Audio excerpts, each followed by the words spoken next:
Con mucha frecuencia ponemos la fructuosidad de nuestro apostolado en aspectos que muchas veces son secundarios y que no van al corazón de la vida cristiana o de la vida apostólica, de la vida que nos propone el Señor Jesús. Hoy, en el capítulo 15 del Evangelio de San Juan, nos habla de esta metáfora preciosa.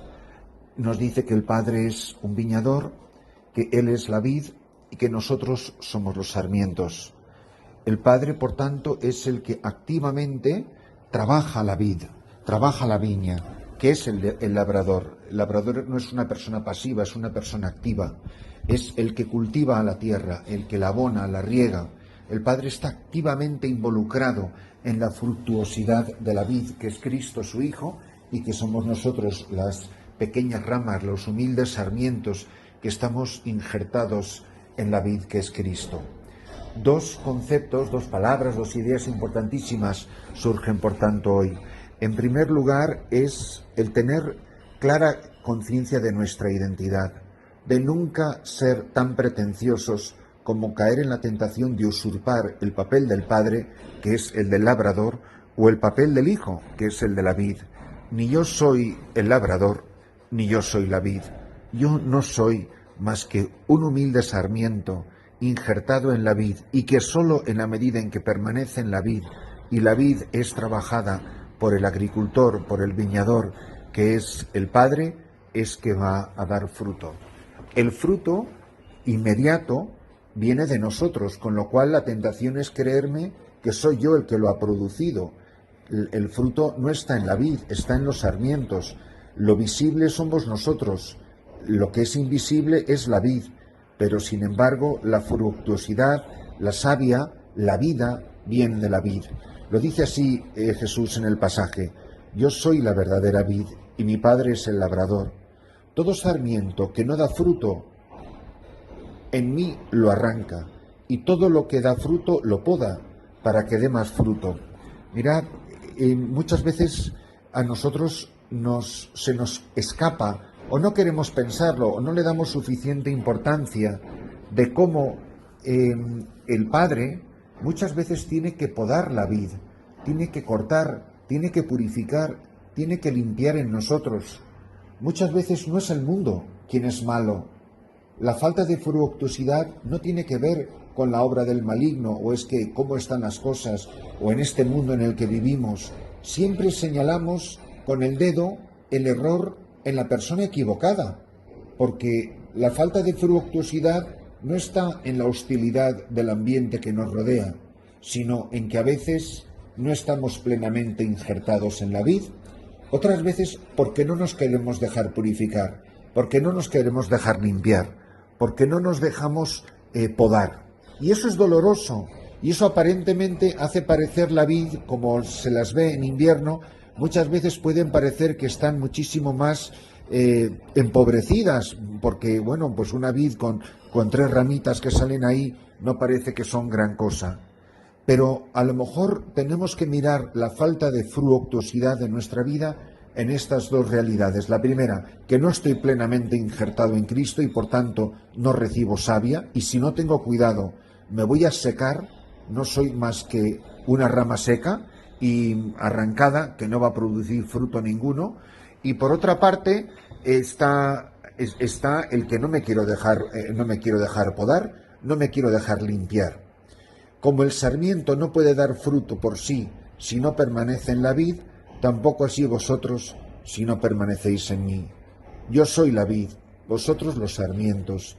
El que permanece en mí y yo en él, ese da fruto abundante, porque sin mí no podéis hacer nada. Y quizá el concepto más importante que aparece hoy en este pasaje del Evangelio es el de permanecer.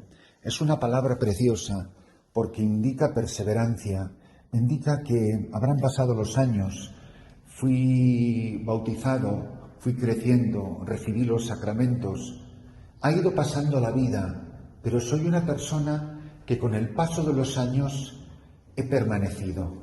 Qué precioso es ver la vida de la gente que se va haciendo mayor, y habrán pasado los años, habrá envejecido la persona, un laico, un sacerdote, una religiosa, pero qué maravilla es la persona que al paso de los años ves que toda su vida ha sido fiel, que ha permanecido en el Señor, que no tiene raíces en la tierra. Es una cosa para mí de los aspectos más tristes de un sacerdote o de una religiosa, que muchas veces nos apegamos a los lugares, nos apegamos a los apostolados, nos apegamos a la gente.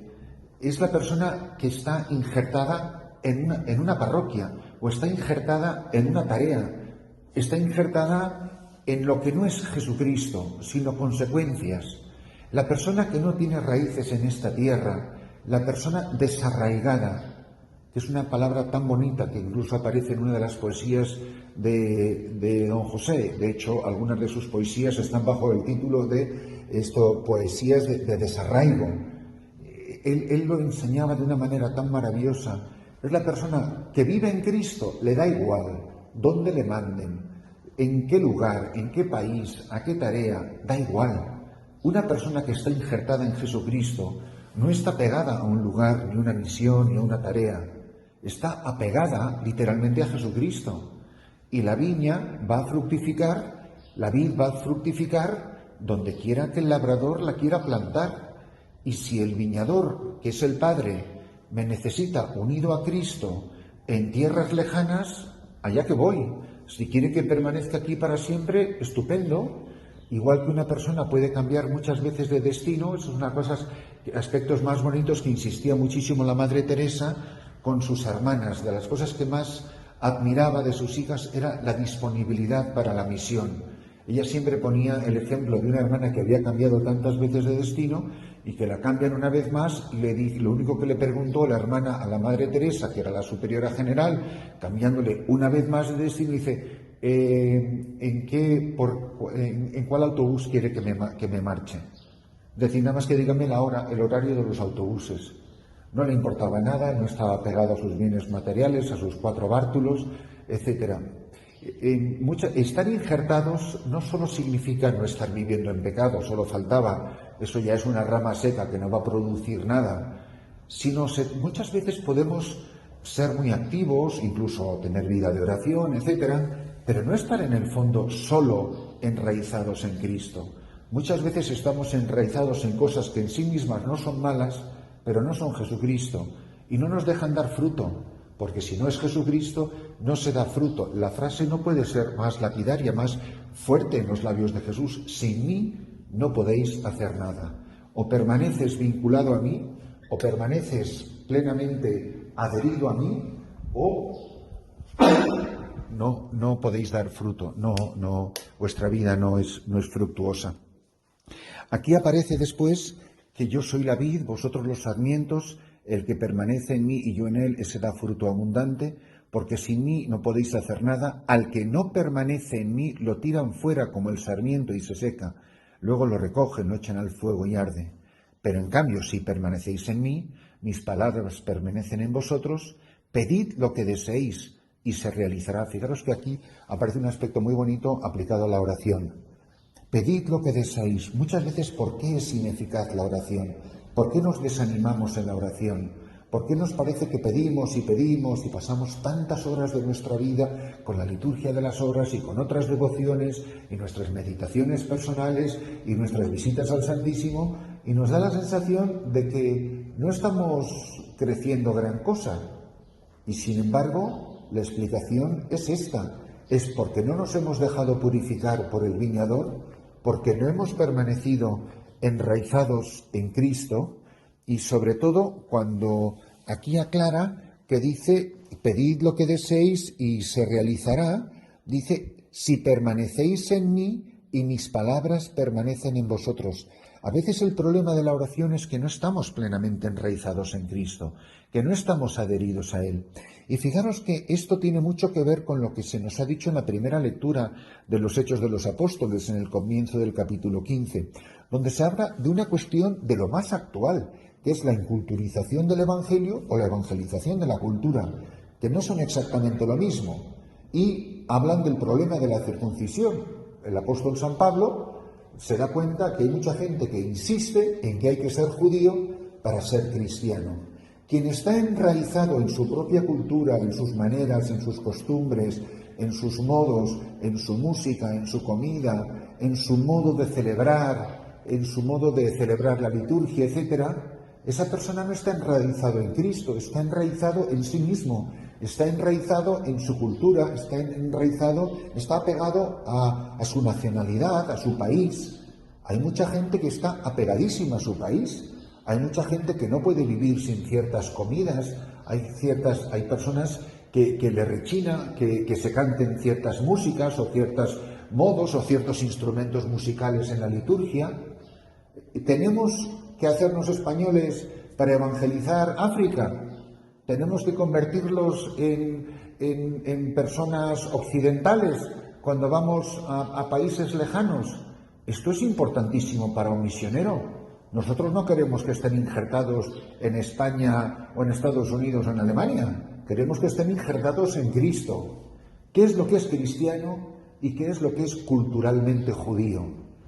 Y tener esta libertad de espíritu de la que yo creo que insiste muchísimo el Papa, nosotros no estamos tratando de hacer colonización litúrgica, estamos tratando de evangelizar. Y evangelizar significa anunciar a Jesucristo, enraizar a la gente en Cristo por la palabra y los sacramentos y que la gente viva en plenitud este misterio. Entonces, fijaros que el apóstol San Pablo y Bernabé, que todavía no lo aclara, dice que es un asunto que lo van a consultar a Jerusalén con Pedro y los demás apóstoles. Y bueno, pues veremos en los días venideros cuál es la respuesta que dan, que ya sabemos cuál es, que no se le puede imponer. Pero los que vienen del fariseísmo, pues insisten en que hay que circuncidarles y tienen que cumplir plenamente la ley de Moisés. No, señor, porque no estamos injertados en la ley de Moisés, estamos injertados en la libertad de los hijos de Dios que nos da Jesucristo. Fijaros si no es actual esto. Puede parecer muy pío y muy beato esto de estar injertados como los sarmientos a la vid, pero a lo mejor no estamos injertados solo y estrictamente en Jesucristo. A lo mejor estamos injertados en una serie de modos de entender a Jesucristo y de vivir a Jesucristo, que es muy diferente. Y muchas veces en el paquete que presentamos no solo va Jesucristo, sino va unos modos nuestros, que en el fondo estamos verdaderamente colonizando y no estamos evangelizando. Pidámosle al Señor que nos conceda esto, permanecer, qué palabra tan bonita, el ser conscientes de que ni soy el viñador ni soy la vid, que yo solamente soy un humilde sarmiento, y que si no estoy plenamente injertado en Cristo y nada más que en Cristo, sin ningún añadido cultural ni personal, donde pueda aparecer el menor apego, solo en esa medida voy a dar fruto y fruto abundante, porque como bien dice hoy el Señor, sin mí no podéis hacer nada.